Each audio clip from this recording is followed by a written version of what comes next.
Hello, US 101 late start history class.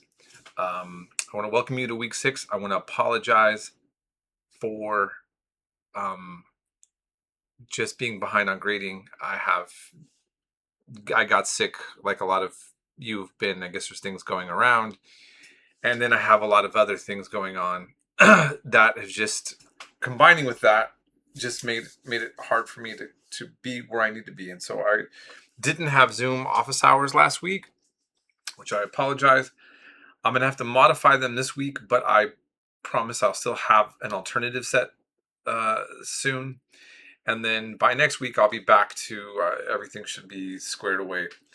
I just wanted to keep you posted, and hopefully you understand with that.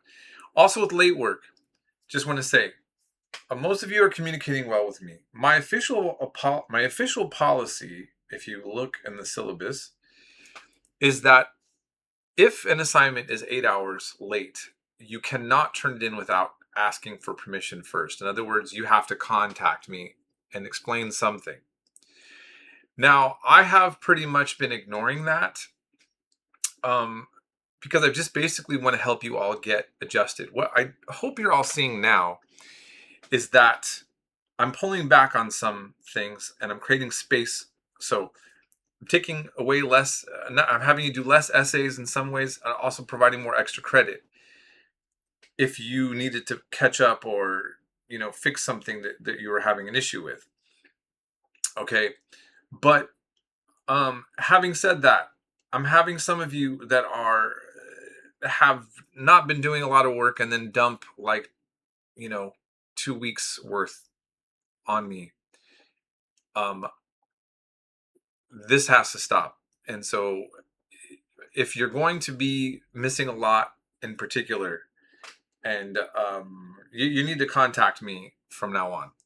Okay, so for those of you who, and for those of you that's been in communication with me and are talking about struggles that you're having and why your work has been turning in late, you're fine. We've been in communication, so you're good. But those of you who are giving me lots of late work and, not communicating with me, this has to stop now. We have to have a conversation. Now, hopefully you're listening to this announcement. That's the other trick, right? But you'll be referred to this announcement if because everyone's required to watch the weekly announcements, right? Yeah. All right. So what's the summary of last week? We talked about immigration. Very big topic now, right? Okay. And so let's see here, my camera. That looks a little bit better, right? Okay. So I put videos showing mainly European immigration. Why?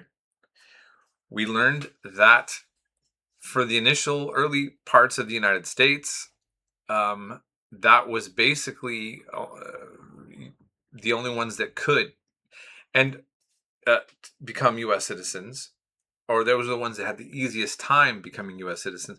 And the Naturalization Act, which you looked at, it changed several times. I just mainly wanted you to look at it from its inception. And it said you just had to come and declare you're willing to be a citizen and you'd become one. So there's an important point that I want you to think about. The way immigration has worked in the United States has changed. When people say, well, people need to do this the way that my ancestors did this. Well, your ancestors, my ancestors, many of them did it just like the other folks. In other words, they just crossed the border, came in and said they want to be a U.S. citizen. That's a fact. So if you want to be truly like, I'm going back to the original way to doing it, that's what it was. But also it was white supremacist. That's a fact too. Right? It's written there. It says free whites get to just come, declare, and ask to be citizens. And if you stay around and work, contribute, you're in. So I think that that's important to say. And so this is also, again, in this country, when we talk about the issue of race, and that there's some people who say, oh, it gets brought up too much. And yet then there's also like the whole issue about borders and the immigration topic now. We should be rooted and grounded in the actual content of our history. Very easy to verify. Now, I think it's fair to say that what we think should be the approach now can be different than what was done before. And I'm not trying to make a statement about what should be done now. Okay? So that's a topic for another class, another place.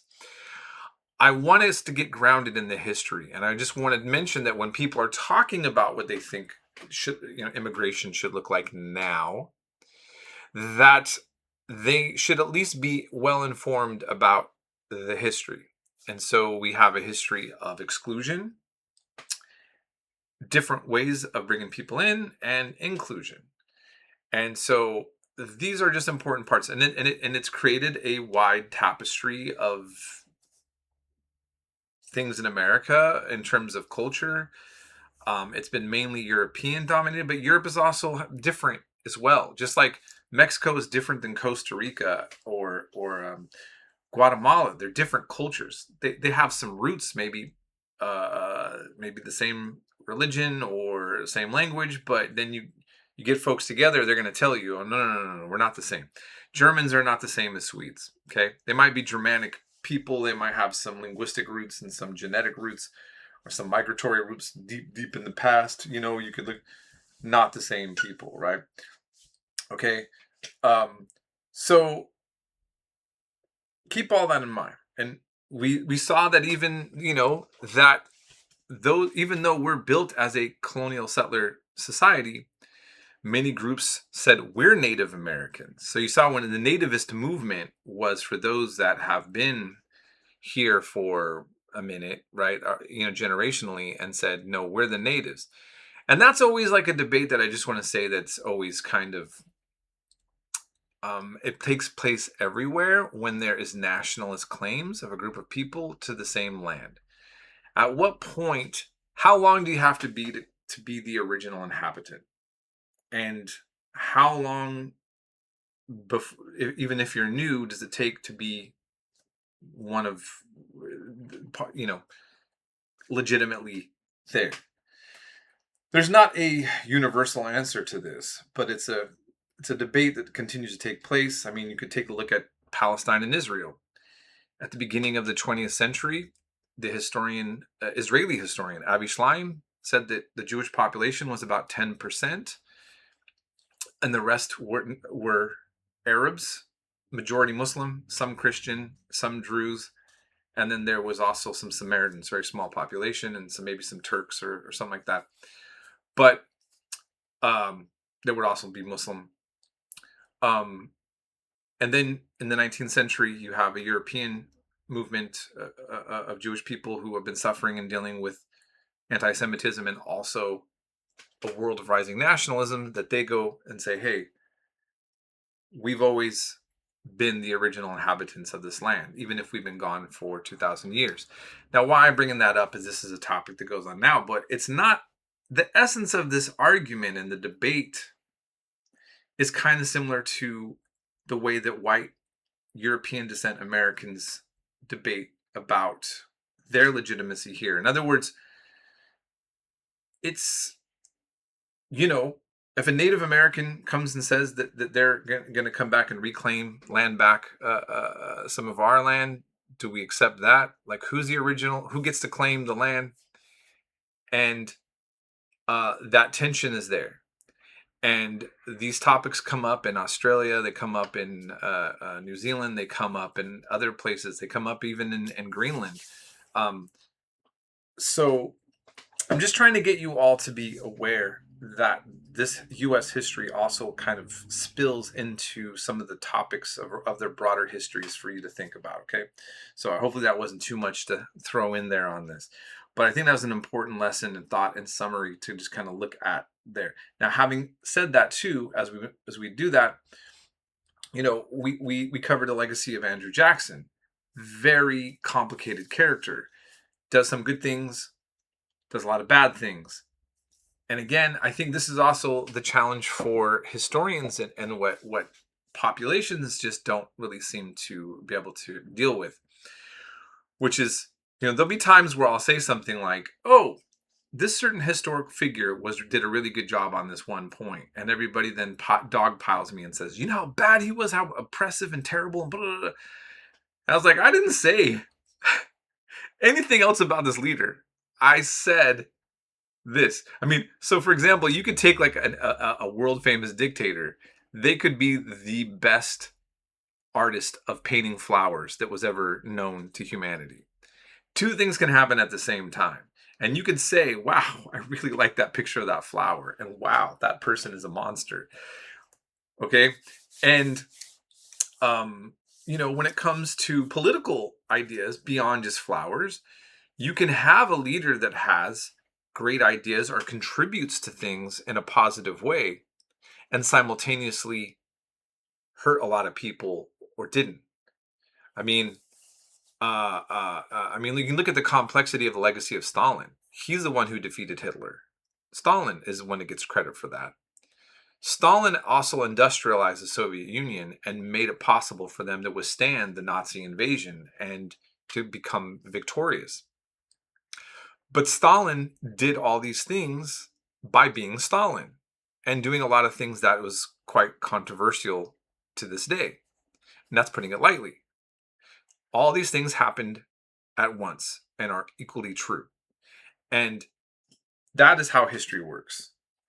Then the rest of us often like to just say there's an angel and there's a demon.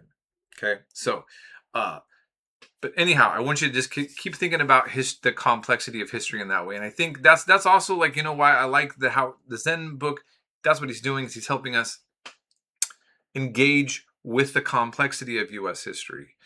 And I will just tell you, as a person who's traveled the world, everybody's got a complex history. They have their own unique complex history. And what's good to do is to continue to be honest with it and do honest reflection on the content. And for now, I'll leave it at that. I hope you're all having a decent week. And please always, again, feel free to contact me with issues academically, but also, with doing the work. And I also want to always encourage you to, if you feel bothered by anything that was mentioned in class, or you feel like there's something that's debatable, I actually celebrate that. You will not have anything against you if you challenge me or write something or question something that's covered in this class or something that I said. Last thing I'm going to say real quick is you saw me showing the video on Mormonism. I'm not promoting it. I'm not demoting it. I just thought it's an interesting part of this American history and an American religion, and it fits into the context of this history, and that's why I put it there. So it's really a neutral position that I am giving you on this. I have some relatives that are Mormon, and most are not Mormon in my family, and I am not. But I think that, again, it's an important history to know and to understand in this context. And so, yeah, that's it. That's what I'm showing that for. And you all have a blessed day. We'll be in touch.